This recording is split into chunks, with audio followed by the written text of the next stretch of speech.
오늘은 우리가 읽은 이 성경 말씀 가지고 누구를 섬길 것인가 이런 제목으로 말씀을 나누겠습니다. 우리 삶에서 누구를 섬기냐라고 하는 것은 너무너무 중요한 문제입니다.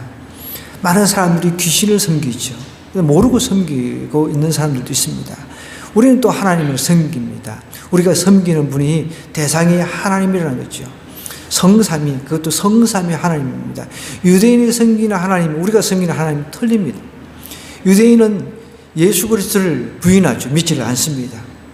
또 다른 이단들은 그들이 섬기는 귀신에 조종받고 있는 우상들을 또 섬기기도 합니다. 이렇게 누구를 섬기느냐, 어떤 대상을 섬기느냐, 이거에 따라서 우리의 삶의 질이 완전히 틀려진다는 것이죠. 그런데 아이러니하게도 여러분, 귀신을 섬기는데 일이 잘 돼, 사업도 잘 되고 모든 게 다 술술 잘 풀린다는 거죠. 제가 최근에 박효진 장로님이라고 하신 이분이 이제 그 교도소 사역을 하셨던 분이 아마 은퇴하신 분인데, 이분의 간증을 들었는데, 이분에게 그 이제 친척 형님이 계셨는데, 친척 형님이 갑자기 죽어버린 거예요. 갑자기 죽어버렸는데, 문제는 그 형님이 죽고 난 뒤에 집안이 막 풍비박산이 난 거죠. 되는 일이 없는 거예요. 되는 일이 없는 거죠. 그래가지고 수소문 끝에 용한 점쟁이를 불러가지고 뭔가 이렇게 좀 구슬을 해봐야 되겠다 해가지고 용한 점쟁이를 찾아 나선 거죠. 그 이제 동네에 90세 넘은 그 아주 용하다고 소문난 할머니 점쟁이가 있어가지고 그분을 이제 모셔가지고 이제 구슬을 하기 시작한 겁니다. 그 구슬을 하기 이제 시작하니까 막 이분이 뭐 나이도 있고 하니까 들어 누워가지고 욕을 막 거듭을 하면서 막 이야기를 하니까 다들 막 긴장이 돼가지고 뭐 이렇게 막 빨리 돈 갖다 바치라 막 이러니까 막 돈도 막 끄집어내가지고 갖다 바치고 이렇게 하는데, 정말 특이하게도 죽은 그 친척 형의 목소리로 그렇게 고래고래 소리를 지르더라는 거예요. 그러니 거기에 모인 모든 가족들이 얼마나 기절을 할 지경이 놀라겠습니까?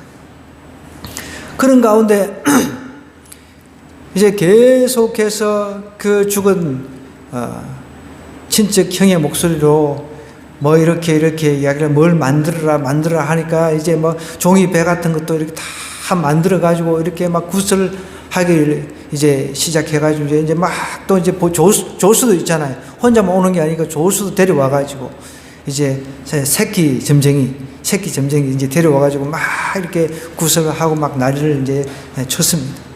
그렇게 해가지고 결국은 이제 굿이 다 끝나고 돌아가면서 그 죽은 그 형님의 책장에, 그 죽은 형이 쓰던 책꽂이에 열어보면 어떤 무슨 개론이라고 하는 책이 있는데 그 안에 보면 돈이 3만 원 있다. 그렇게 이야기를 하는 거예요.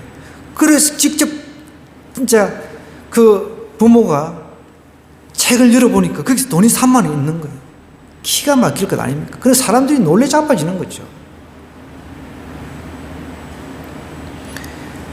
여러분, 귀신은 정말 기가 막히게 알아맞춥니다.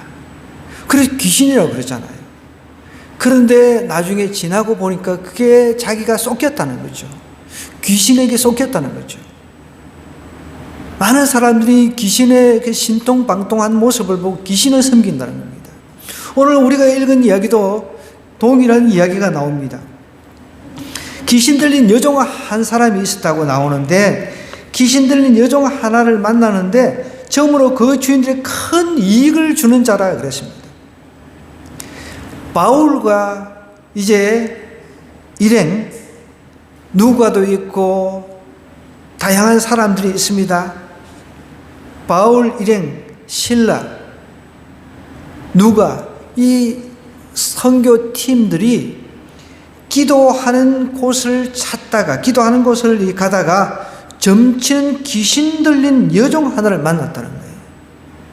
점을 기가 막히게 잘 치는 거죠. 그러니까 미래를 기가 막히게 잘 알아맞히는 그런 여종을 만난 거예요.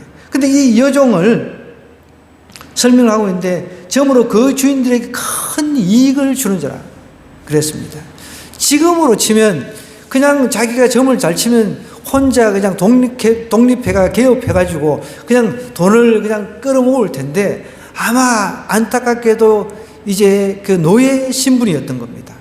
노예 신분인데 그래도 노예 신분 중에서는 이 여종이 점을 기가 막히게 잘 치면서 많은 사람들이 미래를 점을 쳐주니까 이게 프리미엄이 붙어가지고 이 몸값이 어마어마했던 거죠. 그러니까 주인이 아마 혼자서는 몸값을 다 감당을 못하니까 여러 명 주인이 됐던 것 같아요. 그러니까 보십시오. 그 주인들에게 복수로 나오잖아요. 여러 주인이 돈을 각자 각주를 해가지고 그 여종 한 사람을 이렇게 산 거죠. 주인들에게 점을 쳐가지고 돈을 많이 벌어준 이제 여종이었습니다. 그가 바울과 우리를 따라와 이 바울 일행을 말하는 거죠.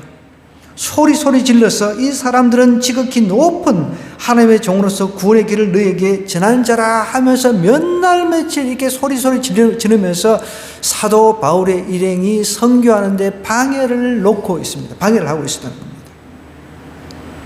그런데 이 재미있는 것은 여러분 귀신, 여기서 이 귀신 들린 여종, 여기서 말하는 이 귀신은 옛날 헬라 시대 사도 바울이 선교하던 이 시대 헬라 시대입니다. 헬라 시대 헬라인들의 그 신비적인 뱀, 여러분 피톤 들어보셨어요? 피톤. 네. 피톤, 신비적인 뱀으로 아폴로 신전을 지키는 뱀을 말합니다. 뱀을 섬긴다는 거죠. 이교도 장군들은 그때 당시에 전쟁터에 나가서 전쟁을 하기 전에 이 피톤형, 그 뱀신, 그러니까 뱀도 여러분 그 사단의 지배를 받아가지고 이제 그 창세기에 보면은 하와에게 접근해서 하와를 꼬드겨가지고 선과 악을 알게 하는 열매를 따먹게 했잖아요. 그죠? 그러니까 이 여러분 이 뱀신, 뱀을 섬기는 데가 많습니다. 세계 곳곳을 이렇게 여행차 다녀보면 뱀을 우상 삼아 섬기는 그런 족속들이 많이 있다는 것이죠. 이때 당시도 마찬가지입니다. 그 피톤, 헬라인들의 그 신비적인 뱀으로 아폴로 신전을 지킨다고 해가지고 이 피톤, 귀신, 그러니까 어떻게 보면은 피톤, 뱀으로 아폴로 신전을 지키는 이 영이 있단 말이에요. 이 사단의 지배받는 그 뱀신을 어떻게 보면 섬기는 거죠. 그 귀신 들린 여종 하나를 만났는데 이 여종이 기가 막히게 미래를 보니까, 근데 참 안타깝게도 이 귀신은 자기의 미래를 뻔히 알고 있으면서 영원히 지옥 간다는 걸 알고 있습니다. 그럼에도 불구하고 자기의 미래, 귀신의 미래는 알고 있음에도 자기 미래에 대해서 안타까워 생각하고 어떻게 하면 구원받을까, 어떻게 하면 이 귀신 직업을 간둘까, 이 생각은 안 한다는 거죠.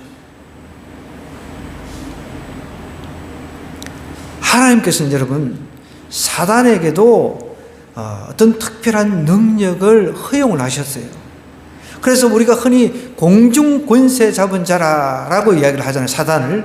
사단도 여러분 정말 자기의 그 결과, 미래에 대해서 정확하게 알고 있지만 자기 혼자 지옥 가기가 너무 답답하니까, 자기 혼자 지옥 가는 것은 이거는 좀 마음에 안 들어. 그러니까 많은 사람을 꼬드겨 가지고 동시에 같이 지옥에 가기를 원하는 거예요. 이걸 알아야 되는데 그냥 귀신에 이제 사로잡혀 가지고 점 잘 치는 그런 것만 보고 현재 내 물질적인 행복만 이제 나한테 채워지면 그것으로 그냥 끝이다 생각해 가지고 사람들이 여전히 귀신을 숭배를 한다는 거예요. 우리가 누구를 섬길 것인가 굉장히 중요합니다. 사단을 섬기는 자들은요, 여러분 반드시 소망이 끊어진다는 사실을 기억해야 돼요. 눈에 보이는 현상, 순식간에 돈도 잘 벌리고 뭐 이거는 여러분 한순간인데 보십시오. 그 주인들이 큰 이익을 주는 자를 얼마나 귀하겠습니까? 귀신 들려가지고 점을 치는데 너무 귀해. 돈만 많이 벌어다 주면 좋아. 다른 건 신경 안 써요. 귀신이 들렸든 뭘 하든 뭐 상관은. 점을 잘 치가지고 돈만 많이 벌어주니까 좋은 거예요. 여러분, 우리가 동일하게 우리 믿는 사람들도 여기에 빠지는 사람들이 많다는 거예요.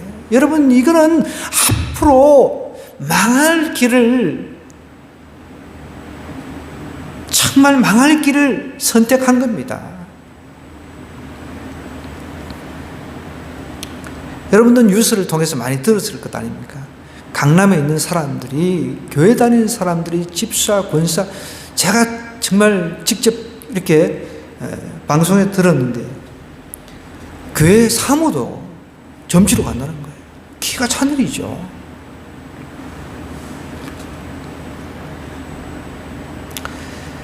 여러분, 성경에 보면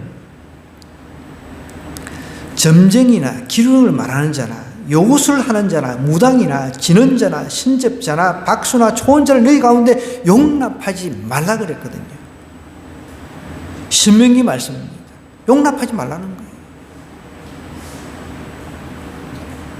그런데 우리는 내 경제적인 이득만 좀 주어진다면 다 용납하고 오케이, 다 받아들이는 거죠.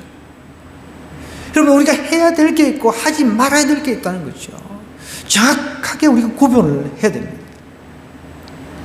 사단을 섬기는 자, 귀신은 여러분 구분을 해야 돼요. 사단이 이제 귀신의 대장이라고 한다면 귀신은 똘마니입니다. 똘마니. 귀신은 여러분 그걸 아셔야 돼요. 사단은 동시에 존재할 수가 없습니다. 하나님은 동시에 존재합니다. 지금 여기에 계시고요, 우리가 예배드리는 이곳에도 계시고 동시에 다른 지역에도 동시에 계실 수 있는 분이 하나님이지만 사단은 그렇게 할 수가 없는 거예요. 그러니까 풀어가지고 같이 혼자 타락을 못하니까 그냥 똘마니들하고 같이 타락해가지고 쫄개들, 귀신들을 풀어가지고 온 세계에 다니면서 사람들에게 들어가가지고 그 속에서 아주 신통방통한 능력을 보여주면서 숭배하도록 원한다는 거예요. 그렇게 만들어버린다는 거예요.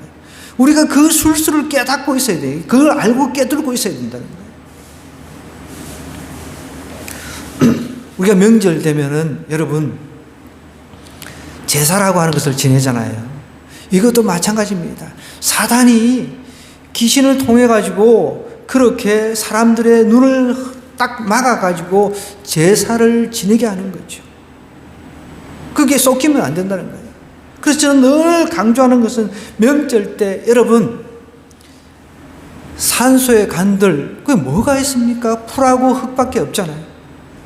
그게 죽은 사람이 그게 올 수도 없습니다. 영혼은 한 번 떠나면 못 온다는 것입니다. 그러니까 귀신이 그것을 사람의 마음을 갖다가 움직여가지고 사람의 마음이 그것을 믿도록 해버리는 거죠. 그게 쏟기면 안 된다는 것이죠. 우리의 영혼은 죽으면 이제 완전히 우리의 몸과 분리가 됩니다. 몸은 그냥 흙으로 돌아가는 거죠. 우리의 육체가 흙으로 만들어졌기 때문에. 그런데 우리가 정성을 다해서 성묘를 하고 제사를 지내고 하는데 이제 점점 우리 기독교도 버릴 거는 버려야 되는데 사람들이 이제 타협을 하면서 추석 때는 또 추석, 그 다음에 우리가 설날 때 되면은 차례 대신 뭘 지내게 합니까? 대신 우리는 보통 이제 차례 안 지내면 좀 뭔가 허전한 것 같으니까 추도식이라든지 추도 예배라는 이름으로 자꾸만 뭔가를 안 하면 안 되니 그렇게 하려고 한다는 거예요. 여러분, 그렇게 하면 안 된다는 거예요. 그것조차도. 추도식이라고 하는 게 여러분 누구를 위해서 하는 겁니까? 죽은 사람을 위해서 우리가 추도식, 추도 예배라고 하는 이름을 붙여서는 안 된다는 것이죠. 예배라고 하는 것은 오직 하나님만을 위해서 있는 게 예배입니다. 추도식부터 시작해 추도 예배니 이런 것들을 갖다가 뭔가 허전하니까 그것 자체도 필요가 없는 거 하면 안 되는 거예요. 그런데 이제 계속 이제 우리가 유교식의 그 습성에 전통에 접어들어가지고 이미 이제 물이 들어가지고 뭔가 안 하면 안 되니까 요거를 하니까 만들어낸 게 대안으로 만들어낸 것이 추도식, 추도예배 이렇게 이름을 붙이는 거죠. 성경에 여러분 그런 게 어디 있습니까? 죽은 사람을 추도하고 그런 게 어디 있냐는 거예요. 여러분 사단을 섬기는 자들은 반드시 소망이 끊어진다는 것입니다. 일시적인 행복을 위해서 사단에게 굴복하거나 타협하는 어리석은 일은 반드시 피해야 된다는 거예요. 아, 내가 조상을 잘못 섬겨가지고 조상을 제대로 섬기지 않아가지고 우리 집안이 이렇게 우환이 많구나. 해도 되는 일이 없고 그래가지고 안 되겠다. 뭔가 우리가 정성껏 이 제사를 모셔야지. 이런 생각을 벗어야 된다는 거예요. 우리 조상들이 할 수 있는 게 뭐가 있습니까? 죽어가지고 할 수 있는 게 뭐가 있습니까? 아무것도 없다는 것입니다. 그걸 우리가 알아야 되는데 내가 조상을 잘못 섬겨가지고 예수님을 믿어도 뭔가 풀리질 않아. 이런 생각을 하고 있는 사람들이 아직도 많이 있다는 거예요. 보십시오. 이 여종이 귀신 들려가지고 이 귀신 들려 있으니까 정말 하나님의 종이 누군지를 정확하게 알고 있습니다. 그래 방해를 하는 거예요. 복음 전하는데 방해를 합니다. 소리 질러서 이 사람들이 지극히 높은 하나님의 종이라고 이야기를 하는 거예요. 여러분 귀신은 신도 아닙니다. 여러분 준신적인 존재라고 할 수는 있는데 신이 아니란 말이에요. 신은 오직 하나님밖에 없습니다. 그러니까 이 귀신은 지극히 높으신 하나님이 누군지를 압니다. 여러분 귀신도 피조물입니다. 귀신도 타락한 천사가 귀신이 됐기 때문에 피조물이에요. 여러분 천사는 스스로 만들어졌나요? 아닙니다. 천사도 하나님이 만든 피조물입니다. 하나님 외에 모든 것은 피조됐다는 거예요. 그걸 우리가 알아야 됩니다. 피조물을 섬기면 안 된다는 것이죠. 그래서 하나님은 하나님 외에는 아무것도 섬기지 말라 그랬습니다. 그 하나님 외적인 것을 섬기는 것이 우상이라는 거예요. 그 사단을 섬기는 거죠. 사단이 교묘하게 우리를 갖다가 현혹시켜가지고 자신을 섬기도록 만드니까 거기에 빠져가지고 막 이렇게 귀신을 섬기니까 조상을 잘 모시니까 내 일이 좀 잘 풀리고 사업도 잘 풀리고 모든 게 잘 돼. 건강의 문제 모든 게 다 잘 풀리고 이런 착각을 우리에게 가져다 준다는 것입니다.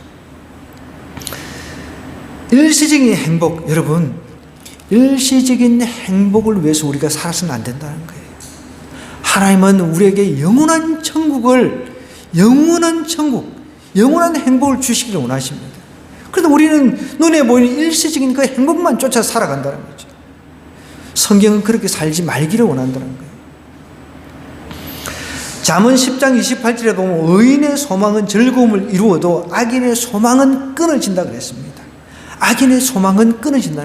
악인의 소망은 여러분 보십시오. 악인이라 하면 악한 짓만 하는 그런 사람만 악인이 아니고 예수 그리스도를 안 믿는 사람입니다. 그렇게 예수 그리스도를 안 믿으니까 자기 필요해서 막 섬겨보는 거예요. 귀신이 이제 막 현혹하니까 이것도 섬겨보고 저것도 섬겨보고 자기 돈 되는 것을 다 섬긴다는 거예요. 그런데 그런 사람의 소망은 끊어진다는 거예요. 의인의 소망은 즐거움이 있다는 거예요. 여러분 오늘 여기 바울과 그 일행을 보십시오.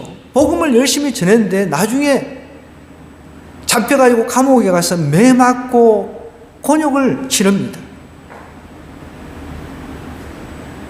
너무 대조직이잖아요. 귀신을 섬겼는데 잘 돼요. 돈도 잘 벌리고 막 일도 잘 돼. 그런데 바울과 실라 일행, 이 일행은 예수님을 열심히 지극히 높으신 하나님을 열심히 전했는데 그것밖에 없는데 복음 전했는데 두들겨 맞고 감옥에 들어갔단 말이에요. 이런 일들이 오늘 우리에게도 일어난다는 거예요. 그래서 어떤 사람들이 예수님을 좀 믿어보다가 이거 뭐 별 것도 없고 되는 것도 없네 그래가지고 그냥 떠나버리는 겁니다. 우리는 일시적인 행복을 위해서 존재하는 사람이 아니라는 거예요. 이미 우리는 영원 천국에 영원한 행복이 보장이 되어 있습니다. 그런데 일시적인 행복을 위해서 귀신을 쫓아간다, 귀신을 섬긴다. 이게 말이 안 된다는 것이죠. 잠언 11장 7절에도 이런 이야기가 있습니다. 악인은 죽을 때 그 소망이 끊어진다는 거예요. 죽을 때 소망이 끊어진다는 거예요.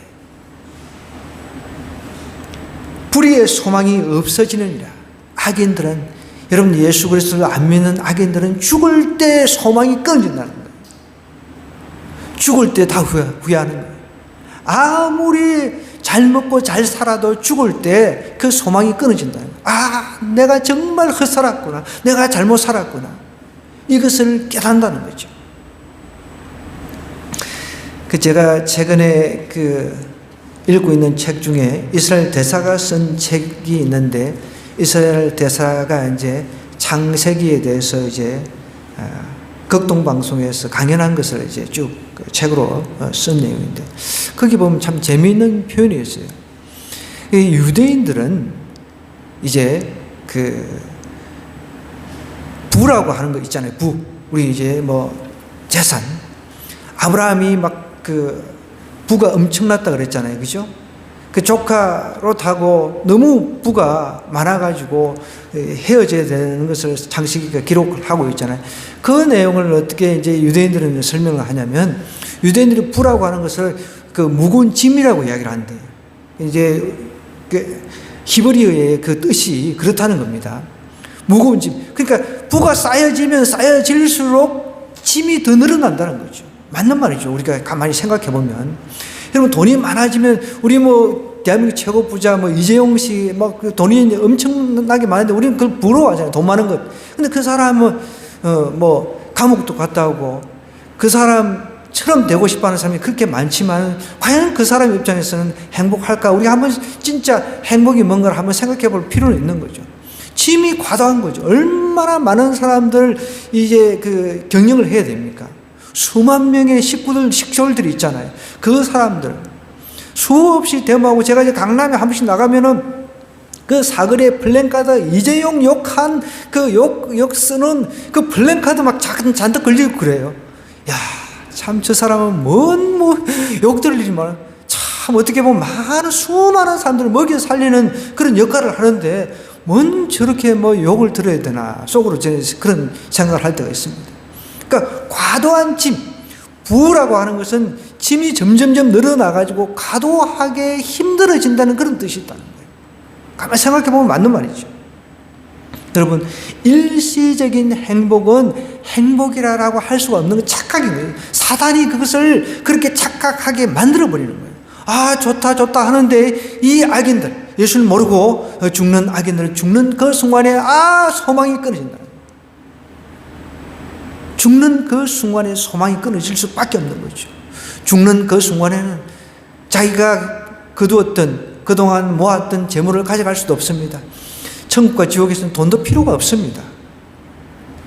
순간 지옥으로 떨어지는 그 순간, 내가 헛된 삶을 살았구나 라고 하면서 소망이 끊어진다는 것이죠.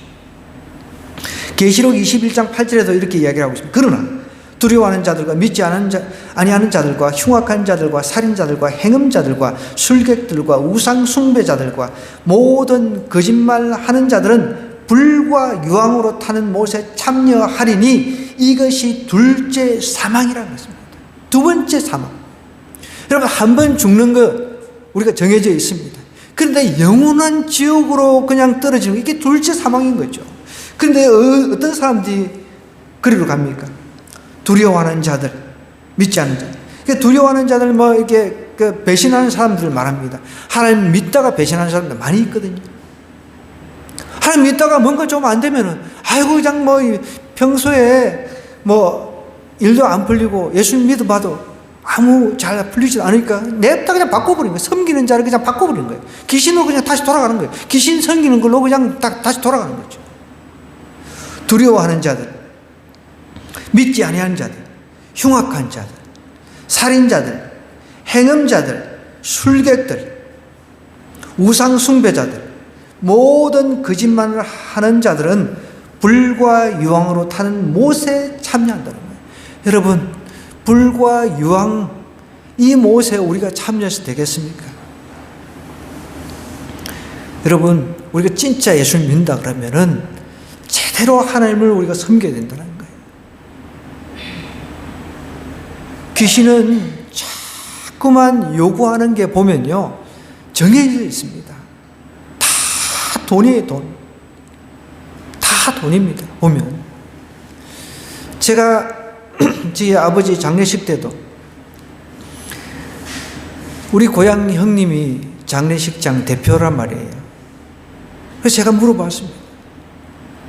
기독교인들을 장례식은 자기는 싫어한다는 거죠. 돈이 안 되니까. 목사가 다 인도를 해버리니까. 가는 곳곳마다 뭐 노제니 이런 걸 막 필요 없이 지내는 거예요. 노제가 왜 필요합니까?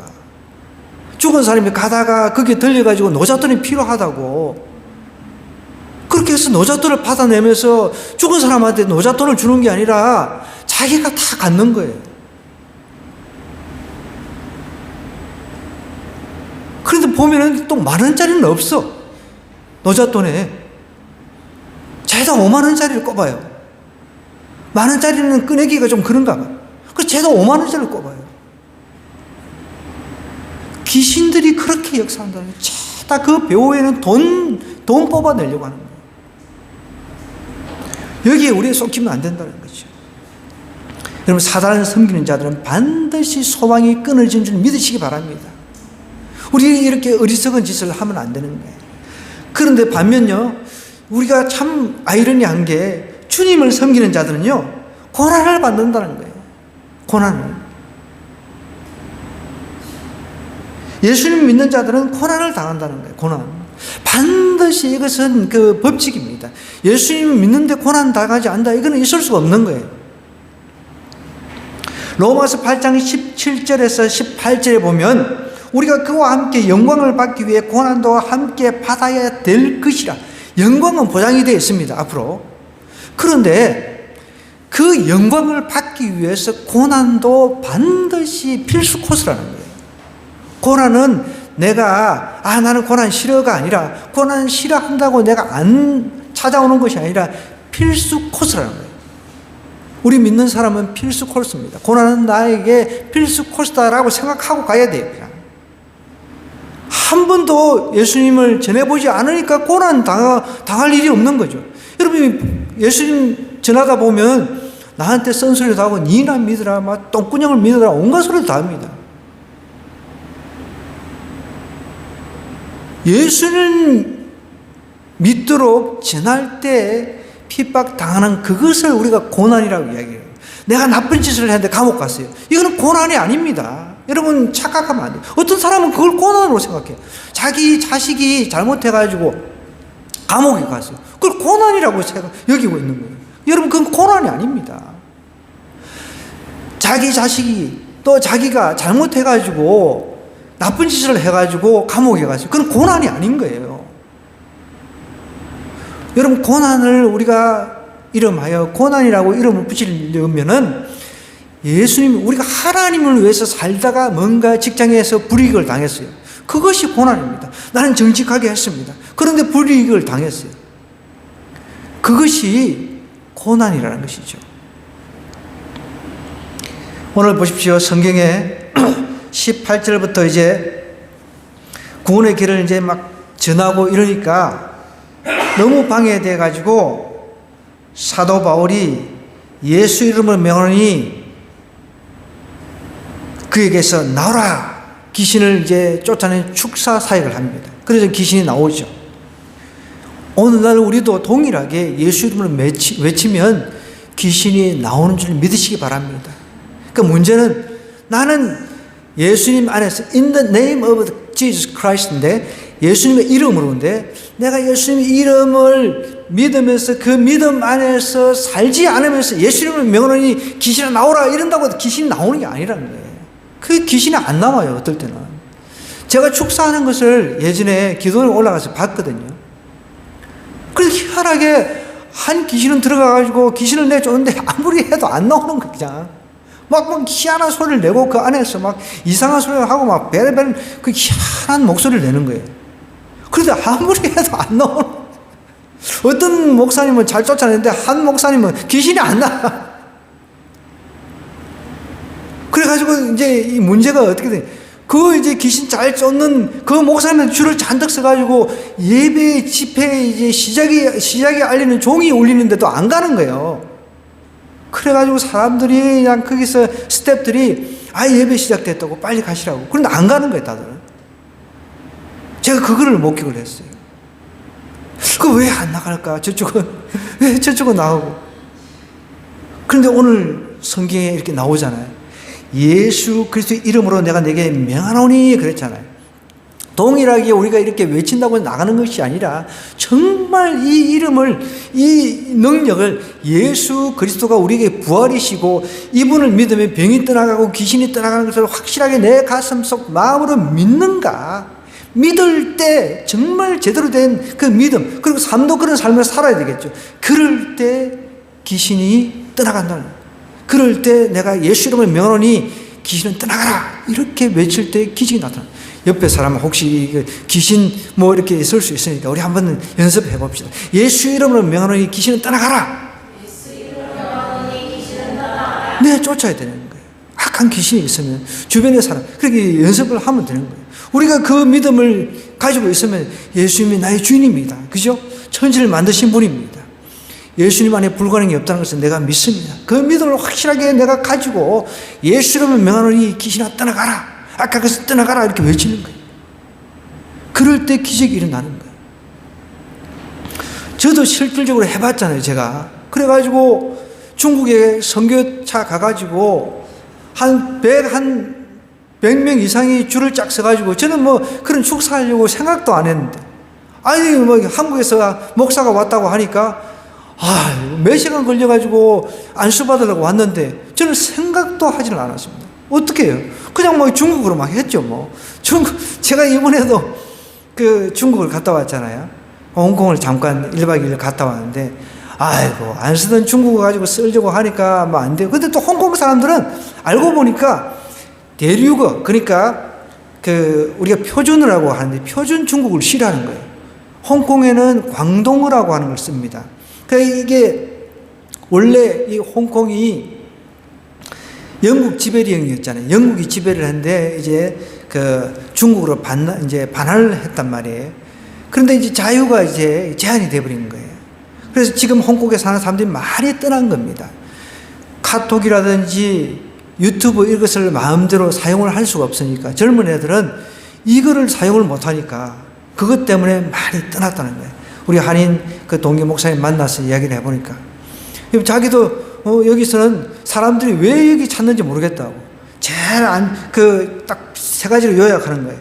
후지고, 홍콩 후지고, 가성비가 안 좋고, 네. 자유도 이제 제한되고, 이런 걸 이야기를 하는 거예요. 그리고 항상 그냥 걸어 다니는 거예요. 한인교회가 그게 12개가 있대요. 12개가 있는데, 한인들이 한 15,000명이 사는데 나눠서 이제 그 교회를 이제 다니는 겁니다. 보니까 한인들이 엄청나게 많이 그냥 그 홍콩을 방문을 하더라고요. 근데 차도 없어요, 차. 나는 차 가지고 나올 줄 알았는데 그러는 거예요. 그 이승호 목사라고 하는 목사님이 형님 여기는 차가 있는 교회는 딱 2곳밖에 없다고. 차 주차하는데 한 달 주차비면 100만 원이래요. 엄청나게 물가가 더 비싸다는 거죠. 그런데 우리가 1박 2일을 돌아다니면서 교회를 딱 한 군데 봤어요. 교회가 없는 거예요. 그런데 여러분, 우리 한국은 가는 곳곳마다 그냥 교회잖아요. 그게 얼마나 큰 복입니까? 교회가 한국에 많이 이제 들어서면서 한국 사회가 부흥되고 교회가 부흥되면서 점치는 일, 우상 숭배하는 일, 귀신 섬기는 일을 많이 벌였습니다. 이것 때문에 한국 사회가 이만큼 발전한 겁니다. 저희 어릴 때도 정화수 떠놓고 물 한 그릇 떠놓고 달을 보면서 비나이다 하는 거 저희 어머니가 하는 것을 제가 눈으로 직접 봤거든요. 명태 그거를 선반에 올려놓고 나는 지금도 이해를 못해요. 그 명태가 무슨 효력이 있을까? 그냥 먹어 치워버리면 되는데 그냥 그거 마른 명태 그게 무슨 효험이 있을까? 아무리 생각해도 나는 지금도 답을 못 내리겠어요. 그거를 선반에 올려놓고 그게 명태가 뭘 집안을 지켜줘. 여러분 저희 집안은 다 보면은 쫄딱 망했어요. 솔직히 말해서. 그렇게 정화수를 떠놓고 비나이다 명태인지 뭐 그거를 말린 거를 올려놓고 해도 되는 일이 없었다는 것이죠. 여러분, 사단을 섬기는 자들은 반드시 소망이 끊어지지만 주님을 섬기는 자들은 고난은 받지만 영광스러운 고난은 받지만 앞으로 우리의 삶이 영광스러운 삶이 준비되어 있다는 거예요. 보세요. 쭉 이제 여종의 주인들이 이제 자기 수익의 소망이 끊어진 것을 보고 바울과 실레를 붙잡아가지고 장터로 관리들이 끌어갔습니다. 20절에 보니까 상관들 앞에 이제 데리고 와서 말하되 이제 고발을 하는 거예요. 이 사람들이 유대인인데 우리 성을 심히 요란하게 하여 로마 사람이 우리가 받지도 못하고 행하지도 못할 풍속을 전한다. 이렇게 하니까 무리가 일제히 일어나 고발을 합니다. 경제적인 이제 이득이 손실이 오니까 상관들이 옷을 찢어 벗기고 매로 치라 해가지고 많이 친 후에 옥에 가두고 간수에게 명하여 든든히 지키라 그랬습니다. 두들겨 팼어요. 매질을 했습니다. 여러분, 지금은 우리가 태형이 없어요. 태형. 조선시대까지만 해도 있는데 지금 태형이 있는 나라가 제가 알기로는 싱가포르예요. 싱가포르. 최근에도 일본 사람이 이제 태형을 받게 됐어요. 그 성폭행 해가지고. 여러분, 태형이라고 하면 뭐 이제 몽둥이로 이렇게 매질을 하는 거잖아요. 근데 볼기짝을 때리는데 한 달 동안 그 태형을 당하면요, 한 달 동안 앉아 있을 수가 없대요. 우리나라도 너무 범죄가 심각한데 좀 태형을 도입해가지고 완전히 그냥 두드려 패가지고 그렇게 막 권장을 때려가지고 아예 한 달 동안 일어나지도 못하게끔 이렇게 만들어야 되는데, 이게 요즘에 살인을 해도 사형 제도가 사실상 없어져 버렸잖아요. 그 나라에서 먹여주고 재워주고 강제로 운동시켜주고 얼마나 좋은지 몰라요. 사기를 쳐도 뭐 몇백을 사기를 쳐도 한 몇 년 살다가 행복하게 산대요. 이게 정말 웃기는 나라 아닙니까? 감옥에 들어가서 행복하게 감옥 생활을 즐긴다는 거죠. 그 짱박아 놓고 이제 몇백 어디다가 이제 자명으로 이렇게 계좌 딱 해가지고 그렇게 이제 딱 몇 년 살고 나오면은 또 호화롭게 산다는 것이죠. 뭐 잘못돼도 잘못됐어요. 이게 태형 두들기 패가지고 정말 볼기짝이 그냥 작살이 나가지고 아예 한 달 동안 일어나지도 못할 정도로 이렇게 만들어 놔야 되는데, 아, 다시는 죄를 지면 안 되겠구나 이렇게 해야 됩니다. 이거는 죄를 짓질 않았어요. 여기 바울과 그 일행은 죄를 짓지 않았는데 태형을 당했다는 거예요. 얼마나 힘들었겠습니까? 우리 믿는 사람들, 주님을 섬기는 자들은 고난을 반드시 당하게 되어 있다. 이 고난은 영광스러운 고난입니다. 그런데 이 고난 중에 여러분 반응이 달라요. 지금 귀신을 숭배하는, 귀신을 섬기는 자가 경제적인 고난이 왔어요. 경제적인 어려움이 왔어요. 이거 고난이라고 할 수 없는데 경제적인 어려움이 왔을 때는 내 경제적인 어려움을 준 사람을 고발로 해버립니다. 그런데 이제 고발당한 바울 일행들은 그 가서 감옥에서 찾고 발에까지 찾고에 차인 그런 어려움을 당했습니다. 제가 교도소 사역을 4년을 해보았지만 발에 뭘 차고 다니는 사람 한 번도 못 봤거든요. 발에 뭘 차고 다니는 사람 한 사람도 못 봤어요. 손에 수갑 차고 다니는 사람은 이제 많이 봤지만 감옥 안에서 손에 수갑을 차고 다닙니다. 사형수들은 손에 수갑을 차고 다니더라고요. 안에서도. 사형수 아닌 사람들은 이제 발과 손은 다 자유롭게 이렇게 풀어놓고 다니는데 사형수들은 딱 감옥 안에서도 이제 수갑을 차고 다녀요. 근데 여기 보십시오. 옥에 이제 들어가가지고 그 발에 24년 발을 착고에 든든히 치. 이거 완전히 손, 발을 다 묶어놓고 움직이지 못하게끔 이렇게 고난스러운 상황이 되어버린 거예요. 주님을 섬기는 자들은 여러분 이 고난을 당하는데 이 고난은요 예수님 때문에 당하는 영광스러운 고난이라는 거예요. 예수님이 이 땅에 오셔가지고 아무 연고가 없는 우리 그냥 흙이에요. 흙이라고 하는 이 존재를 위해서 십자가를 지시면서 매질 당하시고 창에 찔리시고 온갖 고난을 다 당하시고 십자가를 지셨다는 거예요. 죽으셨다는 거예요. 그런데 우리는 예수님의 그 고난을 이야기를 하면서 우리는 아무 고난도 없이 하나님 나 고난 싹 빼고 그냥 복만 주세요. 이렇게 산다는 것은 우리가 예수님 믿는다라고 할 수가 없는 것이죠. 한밤중에 이 고난 가운데 있을 때 바울과 실라는 어떻게 했습니까? 보십시오. 25절에 기도하고 하나님을 찬송했다 그랬습니다. 여러분, 이 상황이 지금은 기도하고 찬송할 상황입니까? 그런데 바울과 그 선교팀 일행은 발에 자꾸 차이가 있어도 찬송하고, 찬송에 감사가 들어있잖아요. 그죠? 기도하고 감사가 들어있습니다. 기도하고 찬송하니까 다 옥문이 열리고, 정말 지진이 일어나가지고 옥문이 열리고 모든 몸이 자유함을 얻는 그런 기적의 역사가 일어났다는 것을 성경이 오늘 증언을 하고 있습니다. 여러분, 우리 예수 믿는 사람은 고난 당해야 됩니다. 당할 수 있습니다. 그걸 이상하게 생각해서 안 된다는 거예요. 안 믿는 사람들 당하는 그 경제적인 고통은 그건 고난이라고 할 수가 없다는 거예요. 고난이라고 스스로 자기들이 이야기를 할지라도 그것은 이제 그 경제적인 소망이 끊어지면 내 경제적인 소망 끊어지게 한 사람을 고발하고 고소하고 난립니다. 그런데 바울과 그 일행 보십시오. 오히려 고발을 당해가지고 감옥에 갇혔는데 감옥에 갇히게 한 사람들을, 이 사람들을 고발하고 고소하고 하지 않았잖아요. 오히려 감옥에서 몸이 부자유스러운 가운데서 기도하고 찬송을 했다라고 이야기를 하고 있습니다.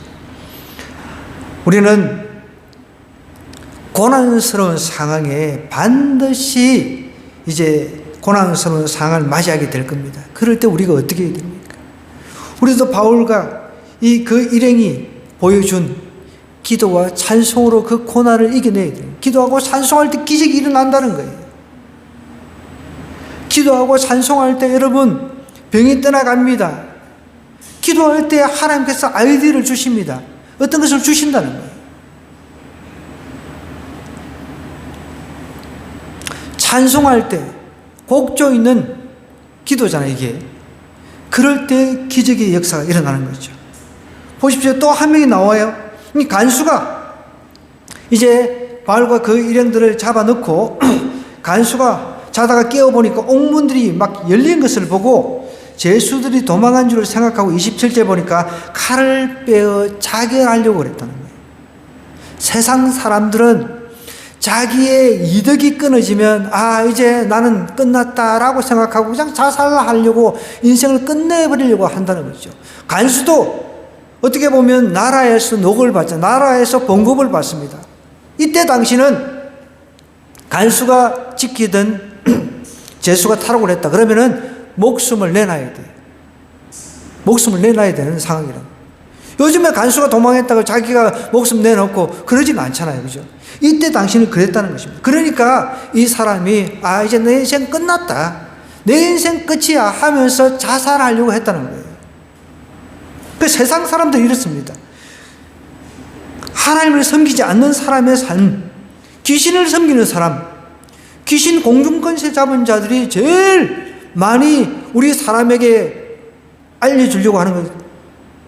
그냥 하루 내 일상에 있어서 오늘 돈을 많이 벌 것인가 적게 벌 것인가, 어떻게 하면 누구를 만나고 어떻게 해서 돈을 잘 벌 것인가, 맨날 그것만 이렇게 하잖아요. 그래서 여러분 사주간상이라든지 사주팔자가 다 그거라는 거죠.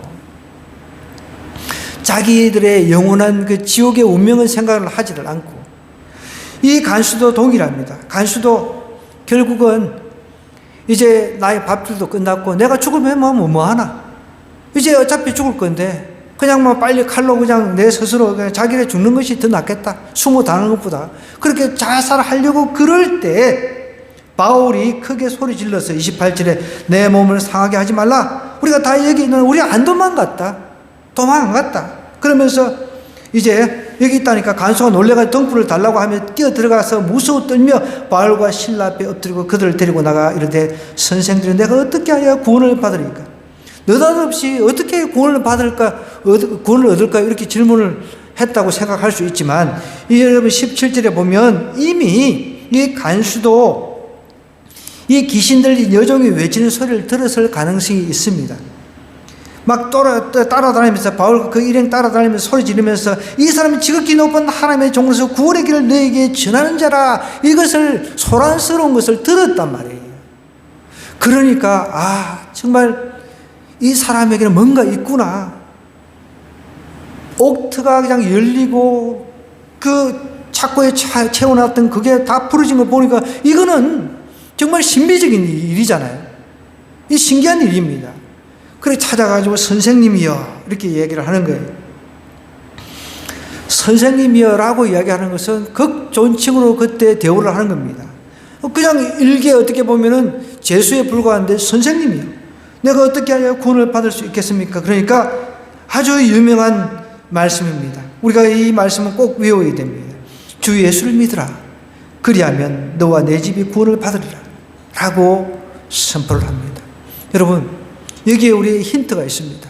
우리 가정에 한 사람이라도 믿는 사람이 있다면 여기서 말하는 것은 가능성을 이야기하는 거예요.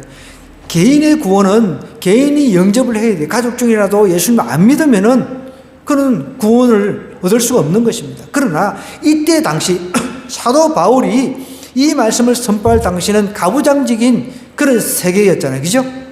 아버지의 권위는 그냥 그 생사 여탈, 그러니까 사람의 생명을 죽이고 살릴 수 있는, 자식들도 아버지가 죽여버릴 수 있습니다. 요즘은 뭐 이럴 수가 없죠. 요즘은 이제 가부장이 아니라 이제 여부장, 이 여자들한테 잘못했다 그러면 쫓겨나고, 요즘 그죠? 아내들한테 밉보했다 그러면 밥도 이제 못 얻어먹고, 이거 지금 요즘 또 이제 자녀들이 또 우상이잖아요. 자녀들이 최고 1순위입니다. 그런데 이때 당시는 아버지의 권위가 자식들도 죽이고 살릴 수 있는 권위가 있었습니다. 그러니까 아버지가 너 믿어, 나처럼 우리 집은 다 예수님 믿어야 돼, 이렇게 하니까 감히 난 아버지 난 안 믿겠습니다, 그랬다간 죽는 거니까 그렇게 이렇게 이야기를 하는 거죠. 너와 내 집이 구원을 받으리라. 오늘날도 마찬가지입니다. 우리 가족 중에 누가 한 사람이라도 예수님 믿는 사람이 있으면 나로 인해서 내가 중보 기도를 할 것 아닙니까? 나로 인해서 그 가족도 예수님 믿을 가능성이 높은 거죠. 그래서 우리는 이 말씀을 생각하면서 이 말씀을 이렇게 붙잡고 기도해야 되는 거예요. 저도 이 말씀 붙잡고 기도합니다. 하나님, 주 예수를 믿으라, 그리하면 너와 내 집이 구원을 얻는다고 하나님께서 말씀하셨으니까 하나님, 나를 통해서 복음이 우리 가족 전체에 전해져서, 주변에 전해져서 다 예수님 믿게 도와달라고 기도를 하고 있습니다. 그러자 이제 주의 말씀을 그 집에 있는 모든 사람에게 이제 다 복음을 전한 거죠. 그리고 난 뒤에 그 밤 시각에 간수가 그들을 데려다가 그 맞은 자를 씻어주고 자기와 그 온 가족이 밤에 세례를 다 받았다. 구원받은 감격을 그대로 있을 수가 없으니까 세례를 받은 거죠. 이제 하나님의 자녀가 됐다는 거죠. 그리고 그들을 이제 데리고 가서 자기 집에 올라가서 음식을 차려주고 그와 온 집안이 하나님의 믿음으로 크게 기뻐했다 그랬습니다. 여러분, 여기서 우리 한 가지 더 짚고 넘어가야 될 게 있습니다. 마지막으로, 주님을 섬긴 자들은요, 불신자들에게 이렇게 소망을 주어야 된다는 거예요. 우리 믿지 않는 사람에게 소망을 우리는 주어야 됩니다. 불신자들, 예수 그리스도를 모르는 불신자들의 소망은 돈입니다. 오직 돈입니다. 그죠? 여종, 귀신 들린 여종, 이제 귀신이 따라가서 그런 능력이 없어요. 그 비싼 돈 주고 이제 그 여종을 샀는데 돈벌이가 안 되니까 이거 소망이 끊어져 버리는 거예요. 간수도 마찬가지입니다. 간수도 이 감옥이 이게 열리고 난리가 나버렸는데 이게 나는 이제 소망이 없다. 나는 이제 월급은커녕 앞으로 내가 먹고 사는 거는커녕 내가 죽게 생겼다. 이게 소망이 끊어진 거죠. 그런데 오히려 그 감옥 안에서 바울과 실라는 소망이 없어야 될 사람인데 소망 가운데 기도하고 찬송을 했다는 거예요. 그러면서 간수와 그 가정에게 복음을 전해서 간수와 그 가정이 소망 가운데 예수님 믿어서 구원받아서 세례받도록 인도를 했다는 겁니다. 오늘 우리도 마찬가지입니다. 우리 한 사람 한 사람이 예수님 믿은 사람이에요. 그러면 우리 믿지 않는 가족에게 소망을 줘야 됩니다. 어떤 소망이요? 예수 그리스도를 믿고 구원받는 소망을 줘야 됩니다. 그 구원의 소망을 가지고 죽음이 끝이 아니라, 죽음이 소망이 끝나는 자리가 아니라 그때가 시작이라는 거예요. 죽음 이후의 삶, 저 천국의 소망을 가지고 살 수 있도록 격려하고 소망을 주어야 된다는 것이죠. 사실 우리가 그 물질이라고 하는 그런 소망이 아니라 어떻게 보면 희망이라고 할 수 있는 거죠. 막연한 희망인 거죠. 그 희망이 끊어지면 살 수 없는데, 소망이라고 하는 것은 예수 그리스도를 바라보는 게 그게 소망인 것입니다. 정리를 좀 하겠습니다. 사단을 섬기는 자들은 반드시 소망이 끊어진다는 사실을 기억해야 됩니다. 주님을 섬기는 자들은 여러분 비록 우리가 고난을 받지만 영광스러운 고난을 받는다는 겁니다. 또 주님을 섬기는 자들은 불신자들에게 어떻게 해야 된다고? 소망을 줘야 된다. 이번 한 주간 주변 가족이 아직까지 믿지 않는 가족이 있다면 그들에게 예수 그리스도를 증거해서 소망을 주는 한 주간 되기를 주님도 간절히 부탁드립니다.